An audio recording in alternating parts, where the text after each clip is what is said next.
Scott? I mean, what can you say? The facts are the facts. I would say this, though. Mossad spent 20 years building this tremendous capability that proved to be very effective on the opening night and continued to be effective throughout.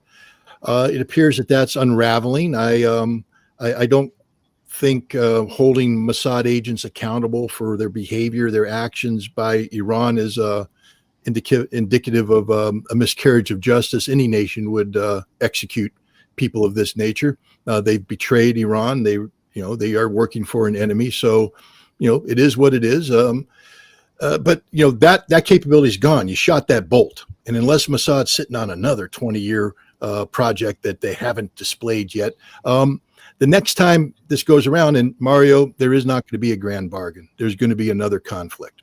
Why? Because, as Jonathan said, it's regime change. They want this regime gone. They won't stop until it's gone. And Iran will not give up its enrichment capability. Jonathan is right. The Iranians are very good negotiators. And I think you'll see the Iranians buy as much time as possible while they reconstitute. I take lessons from American military history, the Battle of Kasserine Pass. We got our asses handed to us by the Germans. And we learned. And next time we took on the Germans, we did better, then we did better, then we did better, and then we won. Iran has learned a lot of lessons here. Israel shot its bolt. There ain't too many ways you can fly an F-35. There ain't too many ways you can fly an F-15I or an F-16S. And the Israelis did it all. And now the Iranians are absorbing this information, and they will attempt to build better defenses.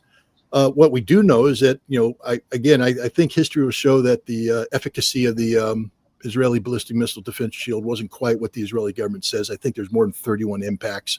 I can just go to videotape and count more than that. But be that as it may, what Israel proved is that Iran, it can't defend itself against Iranian missiles, that Iranian missiles will do damage. So Iran knows it has a capability that can penetrate the Israelis. What improvements are you going to make? The Arrow 4, the Arrow 5, David Slingshot, THAAD Plus. No, you've got what you've got, and the Iranians have shown they can defeat it. So I think what's going to happen now is Iran's going to be playing a game of delay.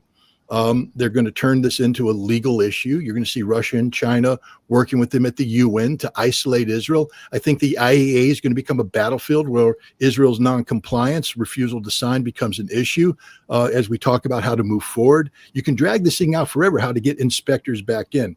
But the bottom line is sometime in the future, Iran is going to say, we will never give up our enrichment. And then it's basically come to Jesus time. Will Israel continue its attacks? Will the United States participate in it? Iran didn't play its ultimate weapon. They didn't shut down the Strait of Hormuz. They didn't blow up oil facilities. Because it would have been a fatal and suicidal mission. They didn't do it because they didn't have the capacity to, not because they were benign or cool-headed. They didn't do it. I'd like to believe that we dodged a bullet here. I'd like to believe it would have been shot out of the water and sunk, and it would have happened pretty quickly. They have no air cover. They were outgunned, outmaneuvered by American vessels in the region. They could have perhaps shot it down for a few minutes and made a statement of it, but then all the missile boats, all the missile launchers on coast, and anything else that would have moved, but on the Iranian side would have been, I think, attacked effectively because they have no air cover and America was prepared. Now, that doesn't mean that they can't do it in the future. They can do it in the future once U.S. pulls out its battle groups and maybe Israel will be busy with other things. They can. But the only thing where I don't agree, where I really think that you're wrong on it, yes, the Iranians won't agree to let go of their pipe dreams of having nuclear weapons. Yes, they won't change their aspiration to annihilate the state of Israel. But the only difference is here. Now they're not in the same negotiating situation. They don't have the cards that they have. There's no ring of fire around Israel, and Iran is open and exposed. That is different for the Iranians, and it means that in terms of obfuscating, delaying, and all of the other tactics that they deployed very successfully, they're not going to work as well. And I think Israel is going to speed things up and apply military and diplomatic pressure to bring that about, because the time is ticking for Israel as well. politically and militarily. And Israel will want to capitalize here and not wait for the Iranians to draw out, obfuscate, play for time, and do the things that they excel at. Look, Scott, Israel will do what Israel do, but let me just leave. Finish this thought. You don't play the same game twice. Okay, I mean, if you and I are playing a match, Jonathan, whether it's soccer or football, I'll build up a game plan. I'll play you. Let's say you beat me. So the next time I play you, I'm not coming in with my same game plan, and you're not going to come in with your same game plan. Whatever happens down the road is going to be completely different than what happened.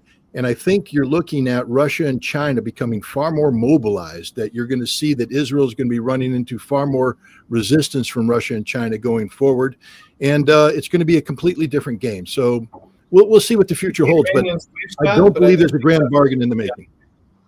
I think the Iranians wish that, but I don't think that's going to be the reality.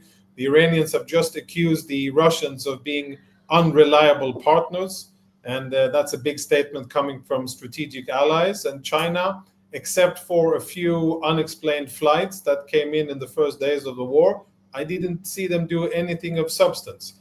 So maybe that will happen. I don't think so. And if that's what you think will save the Iranians from their fate, then by all means, let's leave it at that, because I don't think that is a strategic fallback to have. Gentlemen, really appreciate your time. Scott, Jonathan, thank you so much for joining. Appreciate it. Thank you. Thanks for having me.